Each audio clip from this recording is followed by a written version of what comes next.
pratique, c'est quoi?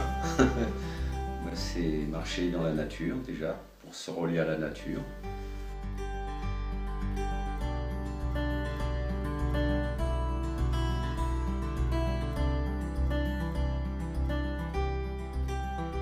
J'ai pratiqué pendant longtemps le Shin Tai-Lo. Et puis finalement, la pratique du Shin Tai-Lo, bien qu'elle soit excellente, qu'elle apporte énormément de choses, il y avait une petite dimension que j'avais envie de rajouter. Si on marchait dans la nature, ça apportait à la pratique. Et si on pratiquait, ça apportait à la marche. Et c'est rentrer en relation avec la nature. Concrètement, donc ça peut être sur une journée ou ça peut être sur une semaine ou 3 jours. Bon, en général, il est préférable de faire une rencontre, enfin une marche sur une semaine, parce que ça nous laisse pénétrer de plus en plus dans la marche tout simplement, mais aussi en contact avec la nature. Et puis comme on fait des pratiques de Qigong ou Shin Tai-Lo, tous les jours un peu de ces pratiques, on finit par s'y familiariser un peu plus. Pour les gens qui ont déjà de l'expérience, ils vont un peu plus loin. C'est-à-dire, en fait, quand on enseigne le Shin Tai-Lo ou le Qigong ou d'autres choses, on enseigne à différents niveaux, tout le monde ensemble, c'est pas un problème. Quand on marche ou quand on pratique, on se relie au sol. Il y a une expression que j'appelais, c'est Tenshin Jin. C'est l'homme comme un axe entre la terre et le ciel. Donc, quand on marche, j'ai remarqué qu'on prenait beaucoup de terre, ça c'est évident.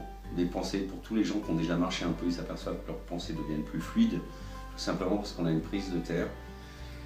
Et puis au lieu de rester dans ces pensées, on ouvre un petit peu, on va apprendre à marcher un peu d'une autre façon. C'est pas très technique, mais en ayant plus de contact avec le sol, plus de contact avec ce qu'il y a autour, en se reliant au ciel. Bon, c'est une grande image, mais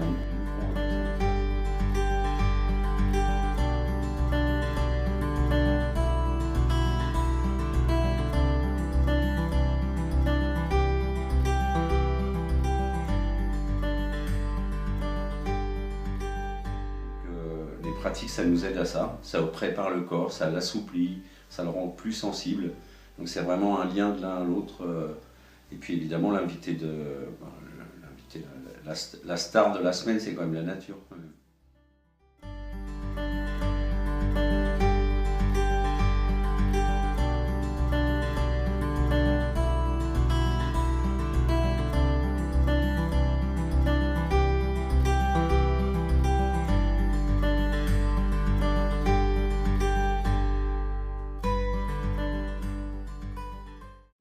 Des ânes? Alors ça, c'est d'autres stars. Ils sont tellement proches de la nature que d'une certaine façon, ils nous transmettent la nature à travers leur... Je ne sais pas comment dire, mais bon, ils ont une certaine patience, ils ont une emprise au sol qui est évidente. Ils sont complètement éveillés à ce qui est autour, avec leurs oreilles, leurs yeux. Ils sont très sensibles, ils sont présents. Donc un point important dans les marches et dans la pratique également, c'est de se connecter au présent. Et là, on a vraiment des patrons pour ça. Les ânes, ils sont tout le temps présents. Perdus dans leurs pensées. Donc quand on marche, parfois on parle avec le voisin, donc on n'est pas dans la marche, on n'est pas sur ce qui se passe. Et des fois c'est en silence, mais malgré tout on continue à se parler à soi-même. Donc le fait d'être avec l'âne, par exemple, qui lui n'est pas du tout dans cette mentalisation des choses, eh ben, on rentre au même niveau finalement, ce qui est un niveau pas très bas mais plutôt élevé.